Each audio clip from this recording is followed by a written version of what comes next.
Joseph Stalin, revolutionary, Marxist-Leninist, the leader of the Bolshevik Party and the Soviet Union. Stalin was an outstanding theoretician of Marxism and one of the greatest men of his time, which was recognized even by the enemies of the USSR.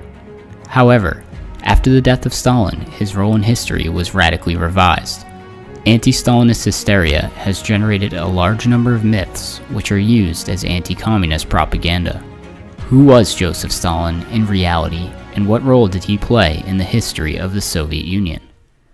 Myth number 1. Stalin was a bloody tyrant. In 1956, during the 20th Congress of the Communist Party, Nikita Khrushchev criticized Joseph Stalin in a secret report and put forward a number of charges, the leading of which were Stalin's so-called purges. A further anti-Stalinist campaign in the USSR, which had begun during the Perestroika, brought this topic to the point of absurdity. The very existence of repressions began to be explained by Stalin's maniacal inclinations, as he allegedly wanted to destroy as many people as possible. In fact, the so-called purges were far from as widespread as liberal and conservative ideologists imagine. According to Russian historian Viktor Semskov, from 1921 to 1953, about 4 million people were convicted of counter-revolutionary crimes.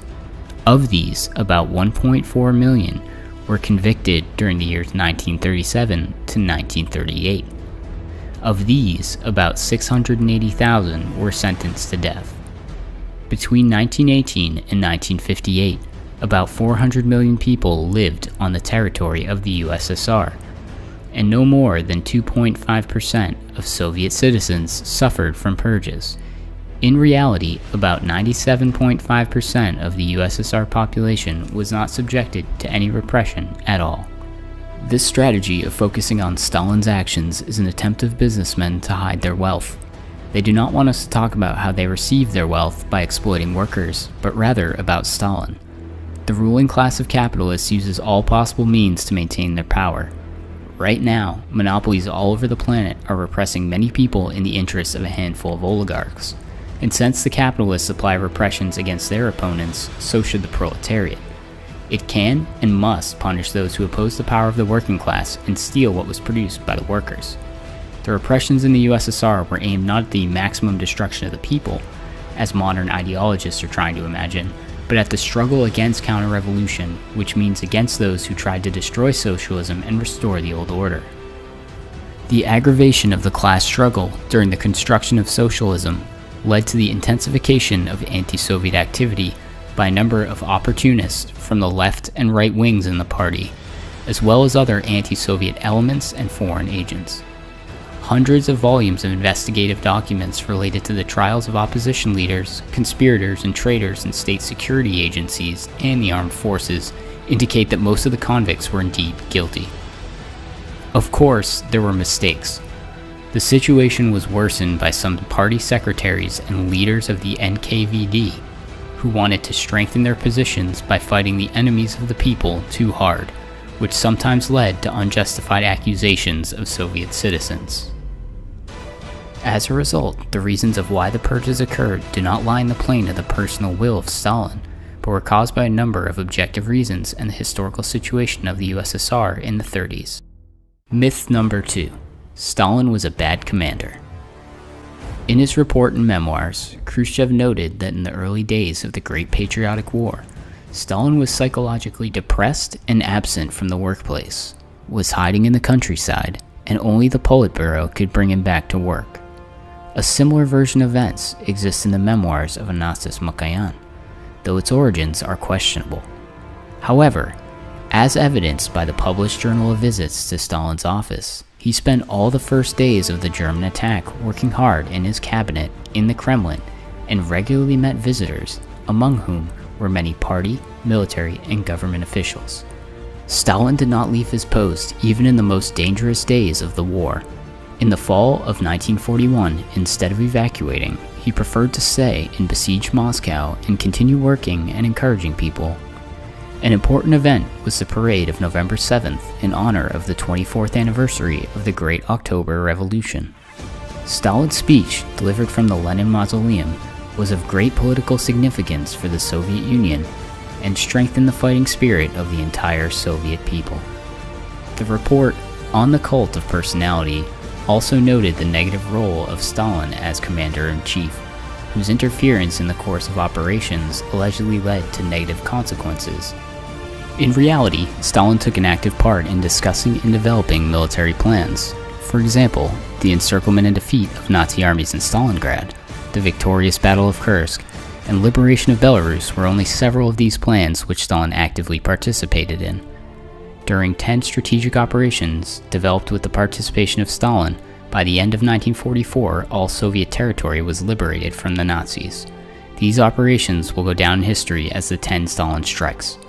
This is how Marshal Vasilevsky, the chief of the General Staff of the Red Army, rated Stalin as the Supreme Commander-in-Chief. In my deep conviction, Joseph Stalin was the strongest and most colorful figure in the strategic command, especially from the second half of the Great Patriotic War. He successfully carried out the leadership on all fronts, mobilized all the country's military efforts on the basis of the party line, and was able to make a significant influence on the leading political and military leaders of the Allied countries during the war. Contrary to the anti-Soviet myths, Stalin was a capable military and political leader who made a huge contribution to building the victory over fascism. Myth number 3, Stalin was religious. Stalin actively conducted and supported the struggle against religion throughout the 1920s and 1930s. At the 15th Congress of the Bolshevik Party, Joseph Stalin, among the existing problems of the Soviet regime, noted the weakening of anti-religious propaganda. Therefore, it's completely unreasonable to attribute the pre-war anti-religious policy to only Trotskyists and other opponents of Stalin. After the start of World War II, some historians note the curtailment of anti-religious politics in the USSR and the turn of Stalin to orthodoxy. As evidence, they give the meeting of the locum tenens of the Russian Orthodox Church's patriarchal throne with Stalin in the Kremlin, as well as the establishment of the patriarchal throne. However, all of this is not proof that Stalin became religious. The change in the policy of the Soviet government in relations with the Russian Orthodox Church was caused by the need to enlist the support of the higher clergy and oppose the German plan to use the Russian Orthodox Church abroad against the Soviet people during the war. However, there was no question of using religious propaganda at the front and changing the policies of the Communist Party, which have always relied on scientific atheism. There is also a legend that in the winter of 1941, on Stalin's personal order, a plane with the icon of St. Maria flew around Moscow, and only thanks to this act did the Russians manage to save their capital city. Of course, this is a fabrication of anti-communists that is absolutely without merit. They try and minimize the real efforts of the Soviet people who saved Moscow from the capture of the Nazis without any icons, but with real weapons. There was never a place for icons in Stalin's office, as well as in his apartments, and Joseph Stalin himself, being the commander-in-chief, was never baptized or prayed. Stalin was a communist, and contrary to the anti-Soviet Red Monarch myth, he maintained his atheistic beliefs until the end of his life. Myth number 4. Stalin was a Russian nationalist and anti-Semite. During the period of active construction of socialism in the USSR, the Russian people achieved great success which was never before possible. Under Soviet power, millions of Russian people finally gained access to modern education, perfectly mastered their language, and met the previously inaccessible Great Russian culture, which led to its development and enrichment on new communist principles. In his writings and public speeches, Joseph Stalin repeatedly expressed respect to the Russian people. These facts allow the opponents of Marxism to portray Stalin as a Russian sovereign and nationalist. But if you look carefully at the history of the Soviet state, it turns out that in addition to the Russian people, other peoples of the USSR also prospered. The population, due to the widespread improvement of living standards during the period of Stalin's leadership, grew among all nationalities. Under Stalin, Ukrainian, Belarusian, Georgian, Armenian, and other nations were given the opportunity to speak and study in their native languages freely, while many languages of small nations gained an alphabet for the first time in their history. In addition to nationalism, they also attribute anti-Semitism to Stalin, which sounds absurd as we remember the nationality of many great Soviet people at the time. One of Stalin's closest comrades was Lazar Kaganovich, an outstanding Bolshevik and People's Commissar, as well as being of Jewish nationality. Many laureates of the Stalin Prize were Jewish. For example, the directors Julie Reisman, Mikhail Rohm, and Sergei Einstein were awarded the Stalin Prize more than once. As a true Marxist, Joseph Stalin sharply criticized any manifestations of chauvinism. For example, this is what Stalin replied at a request from the Jewish Telegraph Agency from America. Anti-Semitism, as an extreme form of racial chauvinism, is the most dangerous remnant of cannibalism. In the USSR, anti-Semitism is strictly prosecuted by law as a phenomenon deeply hostile to the Soviet system. Active anti-Semites are punished under the laws of the USSR with the death penalty. Myth number 5. Stalin killed Lenin's guard. After the death of Lenin, a tough struggle broke out between the various groups within the Bolshevik Party. As a result of this confrontation, a victory was won by a group led by Stalin, which expressed the position of the majority of the party. Opposition figures, who only hid behind the name of Lenin and in fact, contrary to his principles, sowed separation and factionalism within the party, were removed from their posts. Many were expelled from the party ranks, and one of the main anti-party figures, Leon Trotsky, was expelled abroad. It was Trotsky who in the 1930s who began to interpret open trials against the Trotskyists and the right wing as a reprisal against the old Bolsheviks and the Leninist Guard. But Trotsky himself, who was at first a Menshevik and then stood between Bolsheviks and Mensheviks, could not be a Bolshevik. But Stalin was. The old Bolsheviks included Stalin, who, unlike many others, always supported Lenin's point of view in important discussions. In addition, many old Bolsheviks under Stalin continued to work in the party and were not subjected to any repression. Among them are Molotov, Kalinin, Kaganovich, Kollontai, Podvoisky, Yaroslavsky, Vladimirsky, and others.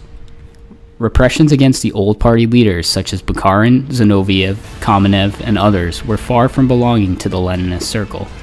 Sentences have also been handed down, primarily for specific crimes against Soviet power. Therefore, all the accusations against Stalin for the reprisal against the old guard are completely unfounded. Stalin personifies a whole era in the history of the Soviet state. Rapid economic growth and the victory of socialism are inextricably connected with his name. It made the Soviet state a powerful stronghold of the world communist movement and created strong power to oppose capitalists all over the world. Therefore, today minions of capitalism everywhere try and blacken Stalin's name, as he was an outstanding communist and revolutionary. However, decades of anti-Stalin propaganda could not shake its popularity with the masses. As long as oppression and exploitation exist, as long as all wealth and power are concentrated in the hands of the oligarchs, the people all around the world will continue to turn to Lenin and Stalin, who have become a symbol of the struggle for the bright future of all mankind. Stay tuned.